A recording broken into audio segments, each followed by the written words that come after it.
Hey everyone, in this video tutorial I'm going to show you how to make a booklet in Canva. Go to the Canva homepage and in the search bar type in booklet.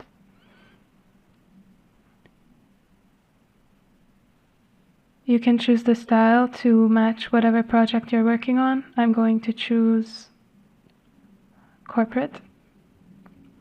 You can scroll through these templates and find one that you like. Some of these are only available in Canva Pro, so if you don't have that already, you can go to the link in the description to get a 30-day free trial. Once you find one that you like, click on Customize this template. Once you open the template, you can edit any part of it that you like. You can change the photos, the style, the colors, and also the text, of course.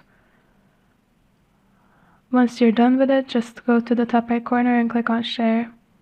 Click on Download and choose PDF for print. If you want to check the crop marks and bleed, you can do that here to make printing easier. Alright, this is how to make a booklet in Canva. I hope you found this tutorial useful. If you want to try out all premium Canva Pro features, you can claim your 30-day Canva Pro free trial by clicking the link in the description below. We also have a free Canva crash course ebook and a Canva monetization checklist that you can download for free as well. Last but not least, check out our YouTube channels for hundreds of other Canva video tutorials.